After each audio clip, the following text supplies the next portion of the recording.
दिसतोय परक्याचा, फुलाच चेहराचा दिसतोय परक्याचा, नसे सुटणार नाजूक गुंता दोष न चरख्याचा, फुले मी म्हटले जे होते पाहुणे ते, तरी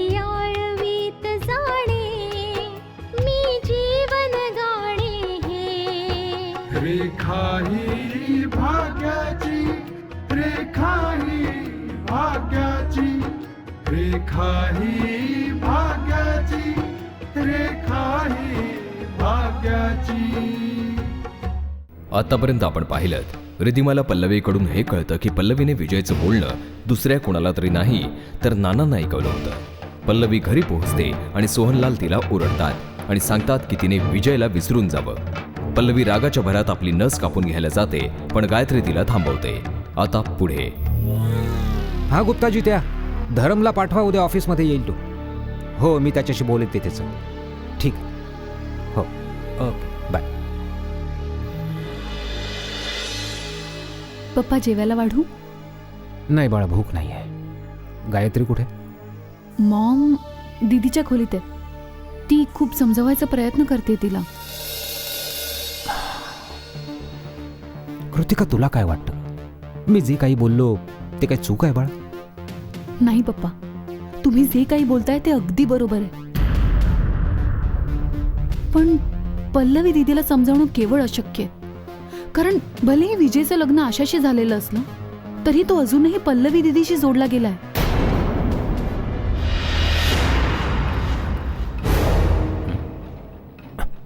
इन्स्पेक्टर जॅकी, तुम्ही इथे? हो, मी माफ करा, मी यावेळी आलोय, पण तुम्हाला काहीतरी विचारायचं होतं म्हणून यावं लागलं. काय विचारायचं? आशाच्या बाबतीत बोलायचं होतं. आशाचं लग्न झालं ते बलराज अरोरांचा मुलगा विजयशी, ज्याला आशा सिद्धांत या नावाने ओळखते. तुम्हाला विचारायचं आहे का इन्स्पेक्टर? आशा तुमची मुलगी आहे. मला हे जाणून घ्यायचं आहे की आशा आणि विजयाच्या लग्नामध्ये मागणी कोणी घातली आधी? तुम्हाला जे विचारायचं इन्स्पेक्टर, मला त्या बाबतीत काही माहीत नाही. आशाच्या लग्नाचा निर्णय तिचे आजोबा आणि कामिनी देवीने घेतला होता. खूप चुकीचा निर्णय होता तो. कारण आशा ज्या घरात सून होऊन गेलीये त्या घरच्या जावयाला तिला शिक्षा मिळवून द्यायची आहे. काय? खरंय. गोविंद कपूरची केस आशाकडे होती आणि गोविंद कपूर विजयचा भाऊची आहे, ज्या विजयशी आशाचं लग्न झालेलं आहे, पण सिद्धांत या नावाने. तुम्हाला नाही वाटत की ही एक चाल आहे जी खेळली गेली कदाचित गोविंद कपूरला वाचवण्यासाठी? मला या बाबतीत काहीही माहीत नाहीये. इन्स्पेक्टर, आमचा याच्याशी अजिबात संबंध नाही की गोविंद कपूर कोण आहे आणि त्याच्या हातून कोणाचा खून झालाय. तुम्हाला नसेल माहीत, पण मला आता हे प्रकरण समजायला लागलंय. एक गोष्ट आणखी विचारायची. ज्या सिद्धांतबरोबर आशाचं लग्न झालंय, तुमची भाची पल्लवी पण त्याच्यावरच प्रेम करते. हा काय प्रकार आहे? हा आमचा घरगुती प्रश्न आहे. हा घरगुती प्रश्न जरूर असेल, पण प्रश्न हा आहे की आशाचं विजयशी लग्न का झालं? कोणी घडवून आणलं? हे का घडवून आणलं? हे म्हणूनच कायद्याच्या डावपेचात अडकलेलं प्रकरण आहे आणि यामध्ये गुंतलेली आहे हत्या आणि त्या हत्येचा गुन्हेगार सुद्धा. या घराशी आशाचा आता काही संबंध नाहीये इन्स्पेक्टर. या बाबतीत तुम्हाला जे विचारायचंय ते तिच्या नानांना आणि तिच्या भावाला जाऊन विचारा. आता ते दोघंच या प्रश्नाचं उत्तर देतील की आशा आणि विजयचं लग्न का झालं. हो, त्यांच्याशी मी बोलणारच आहे. पण तुम्हा कोणालाही या बाबतीत काही कळलं तर मला नक्की इन्फॉर्म करा. निघतो मी.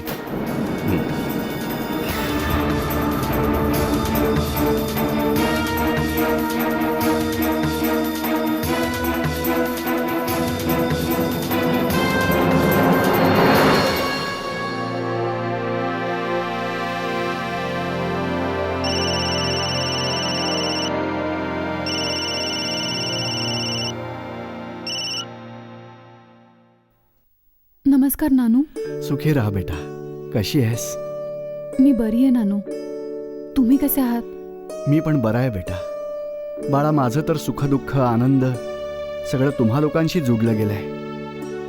जर तू खुश असशील तर मीही खुश आहे, आणि जर तू दुःखी असशील तर मी खुश कसा असू शकेन? नाही नानू, मी दुःखी नाही आहे. मी खूप खुश आहे. मला काहीही प्रॉब्लेम नाही आहे. अच्छा बेटा, एक गोष्ट सांग मला. या ज्या नवीन नवीन गोष्टी समोर येत आहेत, ते गोविंदच्या केसचं प्रकरण, त्या पल्लवीच्या बाबतीत जे बोललं जात आहे. पल्लवीचं काय प्रकरण नानू? ती तर जाणून बुजून चूक करते. एकतर्फी प्रेमाला मुळीच अर्थ नसतो. एक गोष्ट सांग बेटा, हा सिद्धांत तुला नीट वागवतोय ना? मला म्हणायचंय की. हो नानू, सिद्धांत माझ्याशी खूप चांगला वागतोय. त्याच्या वागण्यात अजिबात खटकण्यासारखं काही नाहीये ज्याच्यामुळे तुम्हाला काळजी वाटावी.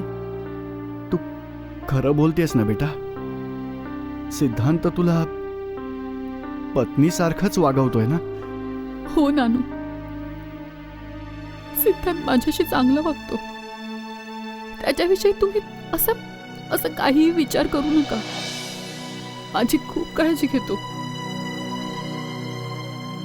हळूहळू सगळं ठीक होऊन जाईल नानू. ठीक आहे बेटा, बस हेच विचारायला मी फोन केला होता. पण हे बघ, जर कोणतीही अशी तशी गोष्ट असेल ना तर मला नक्की सांगा तू. हो नानू,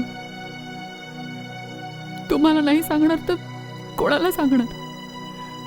सुखी राहा बेटा. नाना, काय म्हणाली आशा? काय सिद्धांतला तिला? हो बेटा, आशा म्हणत होती की सिद्धांत तिला खूप मानतो. नाना, जर तो तिला इतकं मानतो तर त्या दोघांच्यात पल्लवी हा विषय काय? अखेर सिद्धांतला काय हवंय काही समजतच नाही मला. नाना बघा ना, एका बाजूला आशाला तो आपली पत्नी मानतो आणि दुसऱ्या बाजूला तो असाही दावा करतो की तो पल्लवीवरही प्रेम करतो. हो बेटा, मला वाटतं याविषयी सिद्धांताच्या घरी जाऊन त्याच्याशी बोलावंच लागेल आपल्याला. हो नाना, या बाबतीत आपल्याला स्पष्टपणे बोलावंच लागेल. अखेर कळायला तरी हवं की सिद्धांतच्या डोक्यात काय चाललंय.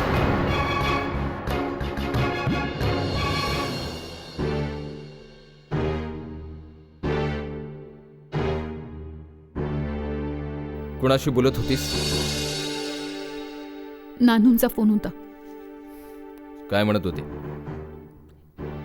आणखी काय बोलणार? तुझ्याबद्दल विचारत होते. काय विचारत होते? हेच की तू माझ्याशी नीट वागतोस की नाही, तुझं वागणं कसं आहे. मला माहितीये नानूंना या सगळ्या गोष्टीमुळे खूप त्रास होतोय. ओ, मग तू त्यांना सांगितलंच असणार की या घरात काय काय चालू आहे ते. आणि सांगायला तर पाहिजेच. ऍक्च्युअली यू नो व्हॉट, तुला तुझ्या नानांचा सल्ला घेतला पाहिजे की अशा परिस्थितीत तुला तुझ्या हट्टाला महत्व दिलं पाहिजे की या घरातल्या माणसांच्या सुखाला. मला नानूंचा सल्ला घेऊन तुला त्यांच्या मनातून उतरवायचं नाहीये. नानूंनी मला नेहमी शिकवलंय की सत्याच्या बाजूने उभी राहा, न्यायाच्या मार्गाने चाल. ते कधीही मला सत्य आणि न्यायाचा मार्ग सोडून खोटेपणाच्या मार्गाने जाण्याचा सल्ला नाही देणार. नानांना तर हे समजलेलंच आहे की पल्लवी माझ्यावर एकतर्फी प्रेम करत नाहीये. पण मग काय ही गोष्ट त्यांनी आशाला नाही सांगितलं? मग फोन का केला होता त्यांनी? काय म्हणत होते? ओ, नक्की पल्लवीच्या बाबतीतच बोलले असणार ते. अरे, मला तर वाटतं की पल्लवी आणि तिच्या काकांच्या बोलण्यामुळे अस्वस्थ होऊनच त्यांनी फोन केला असणार, हो ना? पल्लवीच्या बाबतीत ते काहीही नाही म्हणाले, कारण तिच्या या वेडेपणाला कोणीही समर्थन देणार नाही. आणि नानू कशाला पल्लवीच्या बाबतीत काही बोलतील? ठीक आहे, माझ्या मते तर या सगळ्या नातेसंबंधांमुळेच नानांना काळजी वाटत असेल आणि ही सगळी नाती वाचवण्यासाठी पुढाकार तुला घ्यायचा आहे आशा.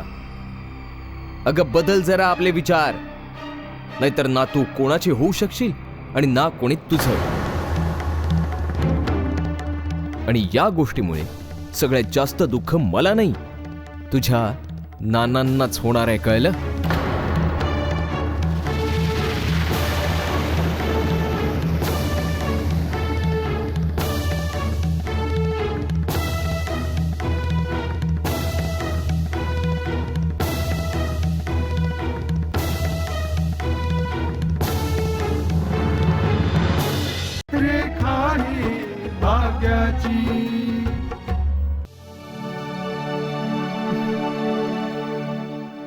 घे बेटा, जेवून घे बरं आता.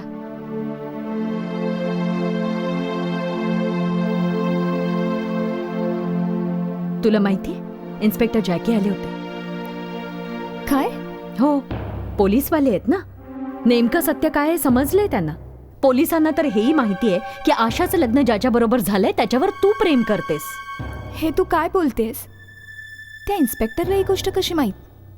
होऊ शकतं की आशिष आणि बाबांना जाणून बुजून हे प्रकरण वाढवायचं असावं, जेणेकरून तुला विजयपासून दूर करता येईल. मला विजयपासून वेगळं करण्यासाठी ते लोक आणखी काय काय करणार आहेत? तू काळजी करू नकोस पल्लवी, पण एका गोष्टीची विशेष काळजी घे. कधी चुकून सुद्धा कुणाच्या समोर हे नको बोलूस की विजयच्या हातून कुणाचा तरी खून झाला होता. हे रहस्य जे आपल्याला माहिती आहे ते आणखी कुणालाही कळता कामा नये. तुझं खरं आहे मावशी, पण ही गोष्ट तर आशिष दादा आणि नानूंना माहिती आहे, म्हणून तर त्यांनी भाग पाडलं विजयला लग्न करायला. पण तरीही ते लोक ही गोष्ट न्यायालयासमोर नाही येऊ देणार.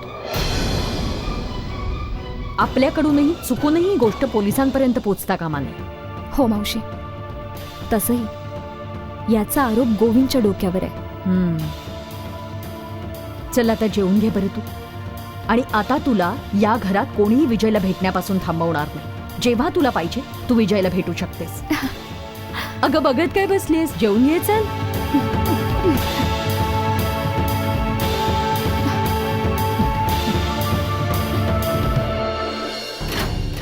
त्या घरात फक्त रिधिमाच नाही, बाकी सगळे लोकही आशाची समजूत काढायचा प्रयत्न करतायत. या आशाला मानावं तर लागेलच, भले काही होऊ दे. माहित नाही का गोविंद, मला अजूनही वाटतंय की अजय आणि आशावर जो हल्ला झाला होता त्यात जर आशा वाचली नसती तर ही गोष्ट इतकी पुढे गेली नसती. हे तर तू माझ्याशी अगोदरही बोललायस. हो, पण माझं बोलणं अजूनही पूर्ण नाही झालं. पोलिसांचा तपास अजूनही चालूच आहे, पण पोलिसांना अजूनही नाही माहीत की आशा आणि अजयवर हल्ला कोणी केला होता आणि का केला. पण मला वाटतंय की मला माहिती आहे की आशा आणि अजयवर हल्ला कोणी केला होता आणि का केला होता. काय म्हणायचे विपुल दादा तुम्हाला? मला माहिती आहे हे काम कोणी केलंय. कोणी केलं? तोच मित्र.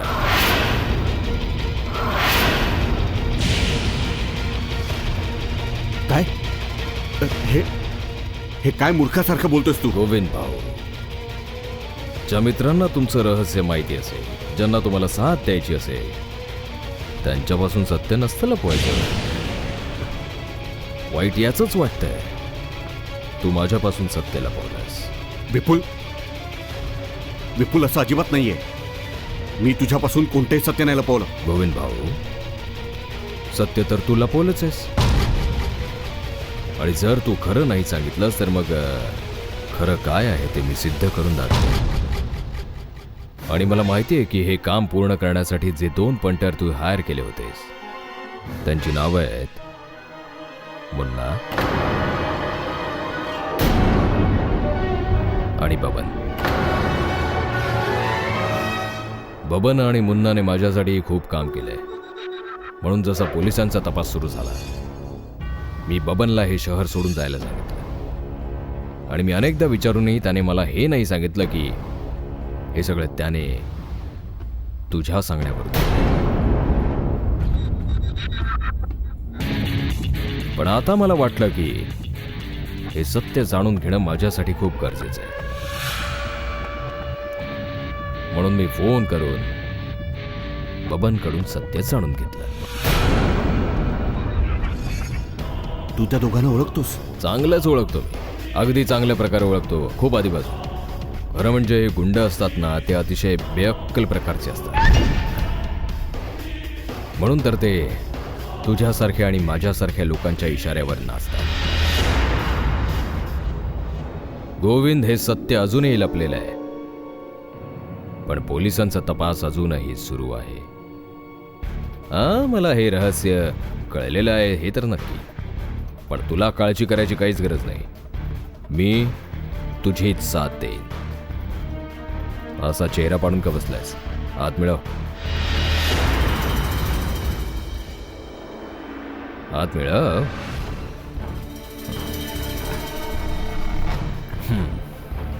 आता जर मी तुझ्यासोबत आहे तर समजून जा की आता कायदाही तुझं काही नाही बिघडवू शकत.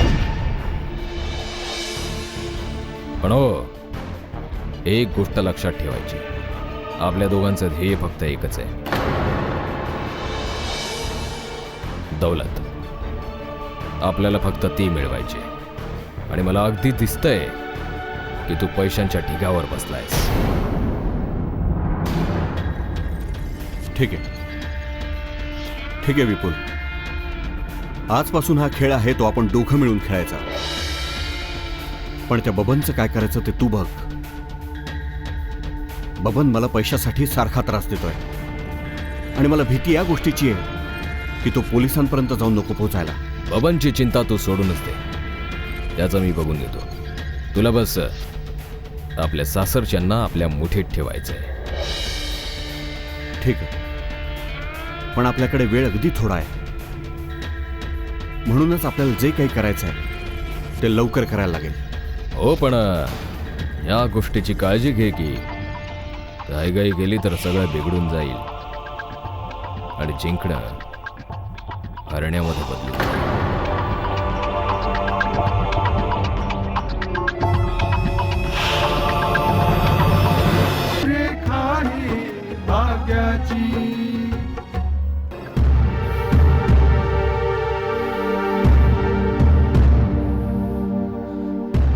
पप्पा, तुम्ही तर म्हणत होतात की घाई केली तर या प्रकरणात आपण अपयशी ठरू शकतो. पण खरं तर हे आहे की कोणताही खोटेपणा जास्त काळ टिकून नाही राहू शकत. आणि त्याचा पुरावा हा आहे की नानांना या बाबतीत सगळं कळलं की मी पल्लवीच्या बाबतीत त्यांना जे काय सांगितलं होतं ते सगळं खोटं होतं. हो बाया, रिधिमाने आम्हाला सांगितलंय ते. पल्लवीने तिच्या बाजूने जे काही सिद्ध करण्याचा प्रयत्न केला तो तिला करू दे. आशा या घरची सून, तुला तिला सांभाळायचं. पप्पा, तुम्हाला खरोखरच असं वाटतं का हो, आशाला आपल्या बोलण्यामुळे रोखून ठेवता येऊ शकतं? आशा कोणी अडाणी अशिक्षित मुलगी नाहीये पप्पा, ती एक क्रिमिनल लॉयर आहे. हे तर बरं झालं की ही गोष्ट कळूनही तिच्यासमोर पूर्णपणे उघड नाही झाली. आणि तिला अजूनही असं वाटतंय की हा सगळा पल्लवीचा वेडेपणा आहे. पण ज्या दिवशी तिला या गोष्टीचा पत्ता लागेल की मी पल्लवीवर खरोखरच प्रेम करतो, त्या दिवशी सगळं होत्याचं नव्हतं होईल. याच गोष्टीची तर तुला काळजी घ्यायची आहे, लपवून ठेवायची. आत्तापर्यंत तर लपवतच आलो ना पप्पा.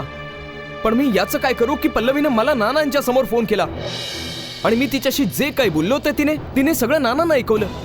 मला काय माहिती होतं की नानांच्या समोर माझं सगळं काही बोलणं ऐकवेल. हे तर खरंच आहे की असं होईल असं आपल्याला वाटलं नव्हतं आणि प्रकरण जवळजवळ उघडकीलाही आलं होतं. नानांनी आशाला अजून तरी काहीही सांगितलं नाही, पण खरं काय आहे ते समोर आलेलंच आहे ना पप्पा. जावई बापूंना वाचवण्यासाठी आता दुसऱ्या मार्गांचाही विचार करावा लागेल. तेच तर मला म्हणायचंय पप्पा की आपण दुसरे मार्गही शोधायला पाहिजेत. दुसरा मार्ग एकच आहे की मी गिरीधर शास्त्रींवर दबाव आणायचा. ठीक आहे, मी एकदा पुन्हा गिरीधर शास्त्रींना भेटतो, बघतो काही करता येतं का ते. नाना, सिद्धांत असं का करतो या प्रश्नाचं उत्तर फक्त आणि फक्त सिद्धांतच देऊ शकतो, बस. हो बेटा, मी त्याला हेच विचारायला चाललोय की अखेर त्याच्या मनात काय आहे, त्याला हवाय तरी काय. जर तो पल्लवीवर प्रेम करतोय तर त्याने आशाशी लग्न का केलं, कशासाठी? या प्रश्नाचं उत्तर मी देतो. इन्स्पेक्टर साहेब, तुम्ही हो, तुम्हाला आठवत असेल की मी तुम्हाला यापूर्वी सांगितलं होतं की बलराज अरोरांचा एकच मुलगा आहे, ज्याचं नाव आहे विजय. सिद्धांत नावाचा त्याचा कोणीही मुलगा नाही. त्यावेळी तुम्ही माझ्या बोलण्याकडे लक्ष नाही दिलं. हो, आणि मी बलराज अरोरांना भेटलेलो आहे. आम्हाला तर असं वाटलं की तुम्ही दुसऱ्याच कोणा बलराज विषयी बोलत असाल. हो, इथेच तर चुकलात ना तुम्ही. जर तुम्ही त्यावेळी माझ्या बोलण्याकडे लक्ष दिलं असतं आणि सत्य काय हे जाणून घ्यायचा प्रयत्न केला असता तर आज हा प्रश्न निर्माण झाला नसता की सिद्धांतने आशाशी लग्न का केलं म्हणून. आणि हे लग्न आशाचं आयुष्य सावरण्याकरता केलं नव्हतं, तर गोविंद कपूरला शिक्षा होण्यापासून वाचवण्याकरता केलं होतं. काय तुमच्याकडे इन्स्पेक्टर या प्रश्नाचं उत्तर आहे की आशाशी लग्न करण्याचं काही वेगळं कारण होतं? पण अहो, आम्हाला तर असंच वाटत होतं की आशाचं आयुष्य पुन्हा एकदा सावरण्यासाठीच सिद्धांताने आशाशी लग्न केलंय. खोटं आहे हे.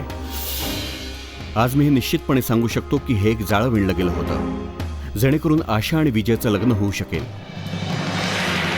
म्हणूनच विजय सिद्धांत बनून आशाला भेटला, कारण जर त्याच वेळी विजयचं नाव समोर आलं असतं तर मला हे प्रकरण तेव्हाच कळलं असतं. असं आहे तरी काय इन्स्पेक्टर? काय तुम्ही अजूनही अंधारातच आहात की विजयचा भाऊजी गोविंद कपूर एक गुन्हेगार आहे, ज्याची केस आशाच्या हातात आहे? आशाला गिरीधर शास्त्रींना न्याय मिळवून द्यायचा आहे. गोविंद कपूरला तिने नक्कीच शिक्षा मिळवून दिली असती. दरम्यान तिच्या बाबतीत ती दुर्घटना घडली आणि तिची स्मृती गेली. हो इन्स्पेक्टर, ते सगळं आम्हाला माहिती आहे. तुम्ही लग्न करण्यामागचं कारण सांगा आम्हाला. फक्त हेच होतं, गोविंद कपूरला वाचवणं.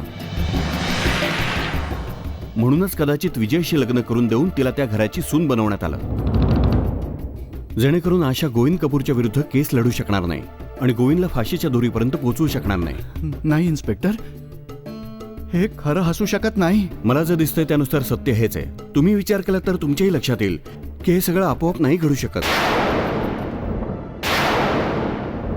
हे सगळं जाणून बुजून रचलेलं कारस्थान होतं आणि हे लग्न आशाचं आयुष्य सावरण्याकरता केलं नव्हतं, तर गोविंद कपूरला शिक्षा होण्यापासून वाचवण्याकरता केलं होतं. इन्स्पेक्टर, जर तुम्हाला या गोष्टीची इतकी सगळी माहिती आहे तर तुम्ही त्यांच्यावर कायदेशीर कारवाई का नाही करत? हो, खूप सफाईने हा खेळ खेळला गेलाय. हे जे काही मी तुम्हाला सांगितलंय ते तथ्यावर आधारित आहे, ज्यांचा खरेपणा आता तुम्हाला पारखून बघावा लागेल. जर मी सिद्धांतवर कायदेशीर कारवाई करायची ठरवली तर तो अगदी आरामात हे सांगून मोकळा होईल की मी आशाचं आयुष्य सावरण्यासाठी लग्न केलं. माझ्या मते तुम्हाला तुमच्या प्रश्नांची उत्तरं आता मिळाली असतील. आता पुढे काय करायचं त्याचा तुम्ही विचार करा. हां, जर कधीही माझी गरज लागली तुम्हाला तर कधीही फोन करा मला. हे बघा, कायदा तुमच्या बरोबरच आहे, पण अशा प्रकरणात कधी कधी कायद्याचाही नाईलाज असतो. ओके, मी निघतो.